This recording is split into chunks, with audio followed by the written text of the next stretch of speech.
এইবাৰ সৌভাগ্যৰ বিষয় যে ডক্টৰ হিমন্ত বিশ্ব শৰ্মাৰ নেতৃত্বতে নৱগঠিত যিখন চৰকাৰ আৰু সেই চৰকাৰলৈ আমি বৰপেটাবাসী সৌভাগ্যৱান যে আমি বৰপেটাৰ পৰা এজন আমি প্ৰতিনিধি দিবলৈ সক্ষম হৈছোঁ। বিপুল ভোটত জয়লাভ কৰিছে তেওঁ। গতিকে আমি এইবাৰ আশা কৰিছোঁ যে তেওঁৰ জৰিয়তে আমাৰ নিশ্চিতভাৱে এই সত্ৰ নগৰীৰ কাম কিছু হ'ব। আৰু অকল তেখেত যদি বিধায়ক হিচাপে থাকে কিমান দূৰ কিমান কাম কৰিব পাৰিব আমি সেইটো আৰু মানে সন্দেহৰ আৱৰ্ত। যদি তেওঁক এটা ক্ষমতাত বহোৱা হয় আৰু বিশেষভাৱে তেওঁক যদি এটা মন্ত্ৰিত্ব পদ এটা মানে প্ৰদান কৰা হয় নিশ্চিতভাৱে তেখেতৰ কিছু ক্ষমতাখিনি সম্প্ৰসাৰিত হ'ব। গতিকে এই ক্ষেত্ৰত আমি সৰ্বকালৰ সৰ্বশ্ৰেষ্ঠ মুখ্যমন্ত্ৰী তেওঁ জানো আমি বৰপেটাক খুব ভাল পাওঁ। বৰপেটা সত্ৰৰ প্ৰতি শ্ৰদ্ধা আছে, সুন্দৰীয়া সত্ৰৰ প্ৰতি শ্ৰদ্ধা আছে, পাটবাউসী সত্ৰৰ প্ৰতি শ্ৰদ্ধা আছে।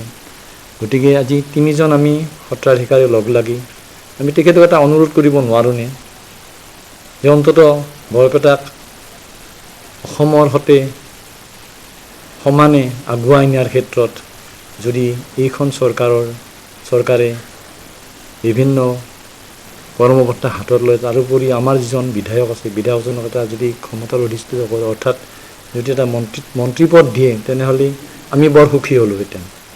গতিকে এই ক্ষেত্ৰত আমি নতুন চৰকাৰখনক আমি অনুৰোধ কৰিছোঁ যদি পাৰে তেওঁলোকে পাৰে বুলি নহয় আমি দাবী কৰিব নোৱাৰোঁ, আমি ধৰ্মগুৰু হিচাপে দাবী, কিন্তু আমাৰ এটা অনুৰোধহে।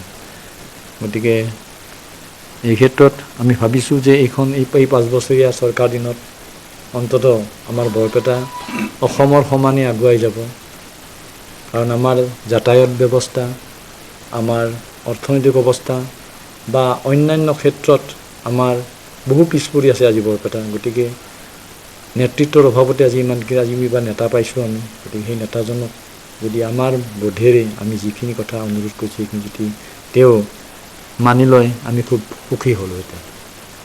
আৰু এই বিষয়ত যদি তেওঁ এই ক্ষেত্ৰত যদি আমাক সঁহাৰি দিয়ে তেনেহ'লে আমাৰ সদায় আশীৰ্বাদ আছে, আমি আশীৰ্বাদ দি আহিছোঁ আৰু আশীৰ্বাদ দিম। গতিকে মই পুনৰ কামনা কৰিছোঁ। আচলতে আমাৰ যিখন সত্ৰ নগৰী বৰপেটা সত্ৰ নগৰী বুলি আমি তাহানিৰ পৰাই মানি আহিছোঁ। গণককুছি সত্ৰ, পাটবাউসী সত্ৰ, সুন্দৰীয়া সত্ৰ আদিকে লৈ এই সত্ৰ নগৰীৰ যি ৰাজনৈতিকভাৱে বা চৰকাৰীভাৱে আমি যিমান দূৰ আগুৱাই যাব লাগিছিল এতিয়াও আমি সিমান দূৰ আগুৱাই যাব পৰা নাই। কাৰণ আমাৰ নেতৃত্বৰ কিছু অভাৱ আছিল আৰু নেতৃত্বৰ অভাৱৰ বাবেই তেনেকুৱা হৈছিল। অথচ এইখন বৰপেটা এটা সময়ত অতি উন্নত বৰপেটা আছিল, যিখন বৰপেটা 1841 খ্ৰীষ্টাব্দতে মহকুমা হিচাপে ঘোষিত হৈছিল, যিখন মহকুমাত ন্যায়ালয় স্থাপিত হৈছিল 1852 খ্ৰীষ্টাব্দত, যিখন 1885 খ্ৰীষ্টাব্দত মিউনিচিপালিটি হৈছিল। কিন্তু সেইখন যেন স্থবিৰ হৈ থাকিল বিশেষভাৱে নেতৃত্বৰ অভাৱত। আৰু আমি বিগত কালছোৱাত আমি যি নেতৃত্ব পাইছিলোঁ ঠিক সেই নেতৃত্বই আমাক একোৱে আচলতে কিবা যে দিছে বুলি আমি ক'ব নোৱাৰোঁ। কিন্তু আজি 10 বছৰৰ ভিতৰত সৰ্বানন্দ সোণোৱাল যেতিয়া আছিল তেতিয়া 1 কোটি টকাৰ এটা অসম দৰ্শনত দিছিলে, বা পাটবাউসী সত্ৰত হিমন্ত বিশ্ব শৰ্মা পাটবাউসী সত্ৰত তেওঁ মানে নতুনকৈ সজাই তুলিছে 2খন সত্ৰকে। আমাৰ শ্ৰদ্ধা বুঢ়া সত্ৰীয়া বাপজনে আপোনালোকক গোটেইখিনি কথা বৰ্ণনা সুন্দৰভাৱে ক'লে। মই এইখিনিয়ে ক'ব খোজোঁ যে আমাৰ ঐতিহ্যমণ্ডিত বৰপেটা সত্ৰকে ধৰি বৰপেটাৰ যিটো বৃহত্তৰ অঞ্চল তাত পাটবাউসী সত্ৰকে ধৰি বহৰী সত্ৰ, কুমাৰকুছি সত্ৰ, তাৰপিছত আমাৰ শংকৰদেৱৰ থান, তাৰপিছত আমাৰ সৰ্থেবাৰীৰ ফালে আপোনাৰ বিয়াকুছি সত্ৰ, এই গোটেইবোৰ গমুৰা সত্ৰ, এই গোটেইবোৰ সত্ৰবাসী মানে কি ৰাইজক মই অতি কম সময়ৰ ভিতৰত লগ পাইছিলোঁ। মানে গোটেইকেইজনৰ এটা ইচ্ছা যে মানে কি যে মানে আমাৰ কি এইবাৰৰ যিজন মানে বৰপেটা বিধায়ক তেওঁ এজন সম্পূৰ্ণৰূপে যোগ্য ব্যক্তি। গতিকে তেওঁ যদি এটা মন্ত্ৰী পদ পালে চবৰে এটা মানে আশা আৰু যে কি মানে বৰপেটাৰ লগতে বৰপেটাৰ বৃহত্তৰ অঞ্চলৰ এটা সামগ্ৰিক এটা উন্নয়ন হোৱাত সহায় হ'ব বুলি ভাবোঁ। কাৰণ এনেকুৱা এটা ঐতিহ্যমণ্ডিত সত্ৰীয়া সংস্কৃতিৰ প্ৰাণকেন্দ্ৰ হোৱা স্বত্তেও আমাৰ এই বৰপেটা অঞ্চলটো এতিয়াও বহু ক্ষেত্ৰত অন্য ঠাইৰ তুলনাত পিছপৰা। সেইকাৰণে আজি আমি গোট হৈ পেলাই আমাৰ সকলোৰে মৰমৰ, আমাৰ সকলোৰে শ্ৰদ্ধা, অসমৰে সুযোগ্য সন্তান মুখ্যমন্ত্ৰী মহোদয়ক আমি এক অনুৰোধ জনাইছোঁ যে বৰ্তমানৰ আমাৰ বৰপেটাৰ বিধায়কক যদি এটা মন্ত্ৰী পদ দিয়া যায় তেতিয়া আমি সকলোৱে ভাবোঁ যে আমাৰ বৰপেটা সামগ্ৰিক উন্নয়নত সহায় হ'ব। আৰু এইখিনি আমি তিনিজনলৈ তেওঁলৈ এক অনুৰোধ। বিগত 15টা বছৰৰ পিছত যিখন আমি চৰকাৰ পাইছোঁ সেই চৰকাৰখনৰ পৰা আমি এই 10টা বছৰ কিছু হ'লেও আগবাঢ়িছোঁ আমি বহু ক্ষেত্ৰত। কিন্তু আমাৰ বৰপেটাৰ যিখিনি আমাৰ সত্ৰ হওক বা যাতায়াতৰ ক্ষেত্ৰত, স্বাস্থ্যৰ ক্ষেত্ৰত, পৰিবহণৰ ক্ষেত্ৰত, বিভিন্ন ক্ষেত্ৰত আমি ক'ৰবাত যেন অলপমান স্থবিৰ হৈছোঁ, এনেকুৱা কিছুমান কথা আমাৰ মনত মানে আহে বা আমি অনুভৱ কৰোঁ। গতিকে আমাৰ মাননীয় হিমন্ত বিশ্ব শৰ্মা ডাঙৰীয়ালৈ আমাৰ এইটোৱে অনুৰোধ, তেওঁ আমাৰ বৰপেটা সত্ৰৰ আশে পাশে থকা সত্ৰসমূহক, আমাৰ যি সত্ৰ নগৰী বুলি কওঁ আমাৰ বৰপেটা জিলাক, সেই সত্ৰ নগৰী সকলোকে সমমৰ্যাদাৰে ভাৱাপন্নভাৱে তেওঁ আমাক চকু দিব লাগে। আৰু এইখিনিতে আমি উল্লেখ কৰোঁ, আমাৰ বৰ্তমানৰ যিজন বিধায়ক অৰ্থাৎ অভিভাৱক, এই অভিভাৱক আমি এইবাৰৰ কাৰণে আমি অতিকে আমাৰ দক্ষ বুলিয়ে ক'ব লাগিব। কাৰণ তেওঁৰ পূৰ্বৰ কৰ্মৰাজি তেখেতে কৰ্মৰত আছিল সদৌ অসম উকিল সন্থাৰ তেখেত সম্পাদক আছিল। গতিকে তেওঁৰ বহুখিনি কৰ্মদক্ষতা আছে। গতিকে আমাৰ সকলোৰে অনুৰোধ, আমি গোটেইখিনিয়ে এইটোৱে অনুৰোধ কৰোঁ, আমাৰ মাননীয় মুখ্যমন্ত্ৰী তেখেতে তেওঁৰ বিভাগত এটি ভাল পদত ৰাখি যেন তেওঁ আমাক বৰপেটাখনক যাতে আগুৱাই নিয়াত সহায় কৰি নিয়ে, এইখিনিয়ে আমি আমাৰ ফালৰ পৰা অনুৰোধ জনাইছোঁ। কৃষ্ণ। ইতিমধ্যে ব্যৱস্থা লৈছে, তথাপি পুনৰবাৰ অনুৰোধ কৰিছোঁ যে আমাৰ বৰপেটা জিলাৰ সত্ৰসমূহত বহু মাটি বেদখল হৈ আছে এতিয়াও। সেই বেদখল উচ্ছেদ আজিও হোৱা নাই।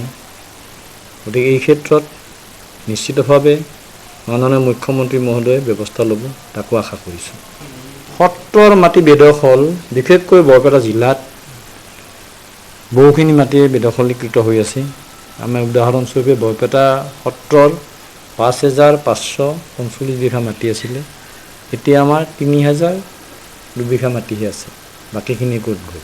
2008 চনত যেতিয়া আমি তথ্য বিচাৰিছিলোঁ তেতিয়া 1,500 বিঘা মাটি আছিল বিশেষভাৱে মন্দিৰ অঞ্চলত। আৰু যোৱা বছৰ যিটো গম পালোঁ 8 বিঘা মাটি, ক'লৈ গ'ল 8 বিঘা মাটি? বিশেষভাৱে আমাৰ যিখিনি চাৰ্কুল অফিচাৰ আহে, চক্ৰ বিষয়া, তেওঁলোকে বহু সত্ৰৰ মাটি হয়তো ম্যাদী কৰি দিছে, যাৰ কাৰণে আমাৰ সত্ৰৰ মাটিৰ মাজতো ম্যাদী হৈ গৈছে। এইবোৰ তথ্য বিচাৰ কৰিব লাগে। আৰু কিছুমানে সত্ৰৰ মাটি বিক্ৰী কৰি আছে, আমাৰ ইণ্ডিজিনাছ থলুৱা লোকে বিক্ৰী কৰিছে, যাতে বিক্ৰী কৰি সত্ৰৰ মাটি যাতে বিক্ৰী কৰিব নোৱাৰে, কোনো কাৰণতে যে নামজাৰি নহয়। এই ক্ষেত্ৰত কিন্তু চৰকাৰে ব্যৱস্থা ল'লে আমাৰ ভাল হয়। বেছি মানে কি বহুত মানে আহিও পাটবাউসী অঞ্চলটোতে মানে মোকো কয় এই অমুকে মানে কি কাটি বিক্ৰী কৰিব লগা হৈছে।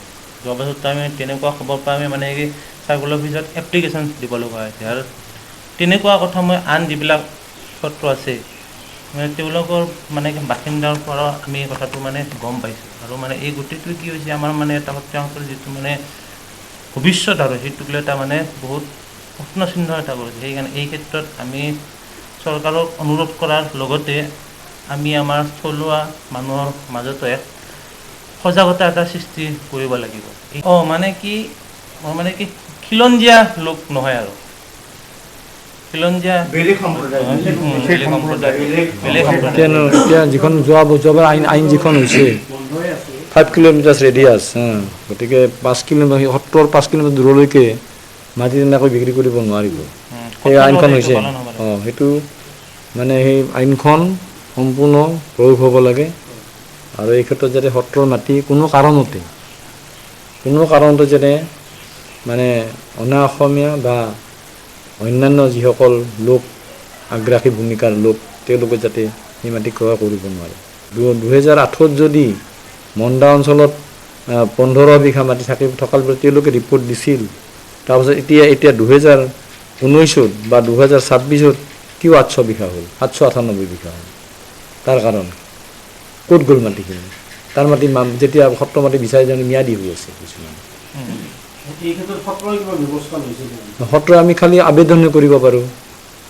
আমি আবেদন কৰা হৈছে আৰু এই বিষয়ত মানে বহুতবাৰ নিবেদন কৰা হৈছিলে, কোনো ব্যৱস্থা তেতিয়া লোৱা নাছিল। এতিয়া নিশ্চয় এইখন চৰকাৰে ল'ব। আৰু প্ৰশাসনৰ ফালৰ পৰা মানে তেওঁলোকক জাননী দিছিল, জাননী দিয়াৰ পিছত কিন্তু তাৰে উচ্ছেদখিনি আজিলৈকে হোৱা নাই। তাৰ কাৰণে আমি মানে চৰকাৰকো অনুৰোধ জনাইছোঁ যাতে সেই উচ্ছেদখিনি কৰি আমাৰ সত্ৰৰ যিখিনি মাটি এই মাটিখিনি যাতে আমাৰ সুৰক্ষিত হৈ থাকে সেইখিনি আমি আশা কৰিছোঁ চৰকাৰৰ ফালৰ পৰা। আমাৰ দুটা পাৰ্টত আছে। দুটা পাৰ্টত ধৰক মানে ক'ৰবাত 750, ক'ৰবাত 550 এনেকুৱা হবে। আৰু বিভিন্ন বেলেগ পথাৰবিলাকতো আছে তেনেকৈ মাটি, কিন্তু বিশেষভাৱে বিল আৰু খেতিৰ মাটিত আগৰ সন্মুখ ভাগত, ৰাস্তাৰ সন্মুখ ভাগত তেওঁলোকৰ এই বসতিখিনি আছে। এই বসতিখিনি ধৰক মানে তেওঁলোকে আজি ৰাস্তাৰ কাষত আছে, কাইলৈ তেওঁলোকে পিছুৱাই যাব। তেনেকুৱা এটা ধৰক মানে আগৰ পৰা সেনেকুৱা আগ্ৰাসী ভাৱ এটা চলি আহিছে। আৰু ইতিমধ্যে আমাৰ অৱশ্যে আমি এইখিনিতে মানে জনাই থওঁ, আমাৰ দখল সিমান বেদখল বেছি পৰিমাণে হোৱা নাই, তথাপিও 30-35 বিঘামান বেদখল আছে। বৰপেটাৰ যিখিনি বৰপেটা সত্ৰৰ মাটি আছে সেইখিনি দেৱত্বৰ মাটি হিচাপে থকাৰ কাৰণে ব্ৰিটিছৰ দিনত নিষ্পেষাৰাজ কৰা হৈছিল। সেইটো আছিল লাখেৰাজ আছিল, লাখেৰাজৰ পৰা নিষ্পেষাৰাজ কৰা হৈছিল। আৰু নিষ্পেষাৰাজ মাটিৰ মানে আধা কৰ দিব লাগে, যাৰ কাৰণে সত্ৰখনে বছৰি প্ৰায় 2 লাখ মান টকা দিব লগা হয়। গতিকে এই কৰটো কিন্তু আমাৰ যিসকল বাসিন্দা তেওঁলোকৰ পৰা নাহে, কাৰণ আমি সাধাৰণ ভকতৰ ওপৰত আমি কৰ লগাব নোৱাৰোঁ, আমাৰ সেই প্ৰথাটো নাই। যিহেতু ৰাজদত্ত ৰজাই দিছিল, শিৱসিংহই দিছিল বা কোচ ৰজাই দিছিল, গতিকে সেই মাটিখিনিৰ ওপৰত আচলতে আমি নিজে কৰ ল'ব নোৱাৰোঁ। এতিয়া গুৰু কৰ বুলি দিয়ে, কিন্তু সেই কৰটো মাটিৰ কৰ নহয়।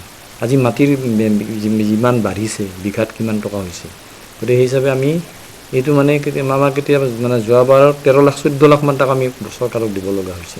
কিন্তু এই ক্ষেত্ৰত মুখ্যমন্ত্ৰী মহোদয়ক এটা অনুৰোধ কৰোঁ, মানে আমাৰ মাটিখিনি ধৰ্মোত্তৰ মাটি হিচাপে কৰি দিয়ক।